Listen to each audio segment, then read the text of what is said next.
Considering I'd say how much young more the than that, Falcons, considering the Patriots are going to want a quarterback. If you're the considering Falcons, you're gonna have how to pay so many guys. Are you really gonna give Kirk that much money?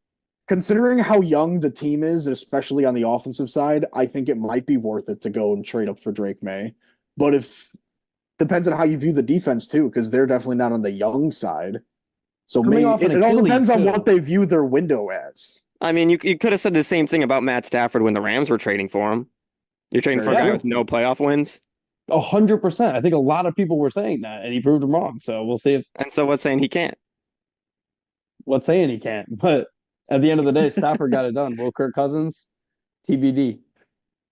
But Maybe. enough Kirk Cousins hating for now, all off season to do that, and plus next season. But maybe it's just the one Vikings fan on Twitter. I forget his name, but that guy. You're letting them live rent free in your head, just one Uh, guy? That's crazy. hearing his tweets about Kirk Cousins, just it gets in my head that everyone loves him. But he's a good. I'll give him that. He's a good guy. I understand why people like him, but like as a quarterback, I'm not paying $40 million a year for him, and I can go draft somebody. I'm just not doing that. But moving on to our last team here, the Tampa Bay Buccaneers, 2023 8-9, lost in the wild card round. 2024 9-8, lost in the divisional round. Baker Mayfield got his second playoff win. I believe that puts him one under Kirk Cousins for his career. Had a season that no one expected, the Buccaneers. Baker had a great season with a really talented offense. They should keep him. He's another guy that's going to be highly coveted out there next season. Won't make as much money as, say, the Kirk Cousins is, but he's going to make a good amount of money, I would assume, this offseason. The defense for the Bucs played well all season. They need to be better against the pass. They were great against the run. I mean, when you got Vita Vea in there, but they need to be better against the pass. They could use an extra corner. Winfield was great. He was an All-Pro, but not a Pro Bowler. Some guys that had that. I think Amon-Ra had that. Well, I know Amon-Ra had that as well. There was a couple other guys, but team is very, very talented. I think they can continue to clean up this division if they clean up that pass defense and can retain all the good things that happened this year. We already talked about the fact they kept Mike Evans, which was a high possibility they were going to lose him, but figure out that back end a little bit. And I think they could be really, really good because I think the Saints are going to be pretty mid. The Panthers are going to be bad. And then if the Falcons can get themselves a good quarterback, they're going to be in a good spot too. But I like the Bucs going forward. I think this was up there. I mean, they made the playoffs, so you can't. I'm not going to put them in the category like I put the Colts of the best seasons without making the playoffs. But if we're talking about the most successful seasons, they're up there. I completely agree. I think you could arguably call the Texans the AFC overachievers. I think the Buccaneers were the NFC overachievers. They went 9-8 in a year that a lot of major media outlets, I remember specifically, I think it was USA Today, had them at like 3-14. Baker having like a crazy high number of interceptions and all that. But he showed that he deserved to get another shot at starting in the NFL. He's going to earn himself some good money this offseason. Maybe not Kirk money, but it's going to be some good One money and for four, him. by the way. I just looked it up. 1-4. Jeez. Rashad White had a really solid second half of the year. Mike Evans, I talked about a little bit earlier. He was great and really earned the extension he just got. The defense was all right. Like you said, Josh, the pass defense left a lot to be desired. But in the run game and sometimes in the pass game, they made some plays. But games like that Houston Texans game, the defense kind of just left the offense out to dry while they were humming, and they just left a couple games out there. But they did win a playoff game against a much more talented roster, in my opinion. So you always got to give them credit for that, give Baker credit for that. They're definitely slightly on the rise, maybe not as much as the Texans or Colts, kind of alluding to teams we just talked about already, but they are definitely pointing at least slightly upwards in terms of trajectory. Yeah, it's important for them to keep Baker Mayfield. If they're not, I don't know what they're going to do at quarterback. One of the most surprising teams in the NFL this year. Definitely, I had no expectations. I don't think any of us really had a thought that they would win this division and make the playoffs. Baker Mayfield came back and had his best season as a professional. His first 4,000-yard passing season, career high 28 passing touchdowns. Dave Canales did a phenomenal job with him and his offense. Mike Evans was Mike Evans. Had a great season as always. Continues to prove he's one of, if not the best receivers of this generation. 13 touchdowns, 1,200 plus receiving yards. Rashad White was a nice kind of find for them this season. He finally was able to show how good he was in the receiving game as well as the running game. 990 rushing yards, 6 touchdowns, and 549 yards in the receiving game and 3 touchdowns there. This offense, they had a bad stretch early in the season where they went like 1-6. This team as a whole, I mean, but then they were able to figure it out, go on a run, and managed to make the playoffs. Todd Bowles did a phenomenal job. He gets a decent amount of hate. A lot of people were mad at him for the playoff debacle with the Lions. Um, was expecting him to kind of just get fired after the season. Well, if it went bad, but they obviously was the best season they pretty much could have had. Made the playoffs. He did a lot with this team. I predicted them to finish last, and he turned it around, and they were able to win their third straight division title in a playoff game against the defending conference champions. So, this Buccaneers team, as a whole, had a great season, successful. Yep, so that about does it for our AFC and NFC South recaps, as well as Kirk Cousins pocket watching. We will be back next week to talk about the AFC and NFC West, as well as any other NFL headlines that happen between now and then. I believe the league year starts the 13th, right? League year starts the 13th, but the legal tampering starts on the 11th, which is Monday. Okay, so yeah, we will be recording on next Thursday Uh, night, so we should have a good amount of news coming out by then. I'm sure we'll finish recording, and then Kirk Cousins or whoever else gets signed immediately after we finish recording, and yeah, we'll miss it. But it is what it is. We should have a lot of headlines there, as well as, like I said, the AFC and NFC West recaps. Until then, follow us on all of our links in the description, and we'll see everybody in the next one.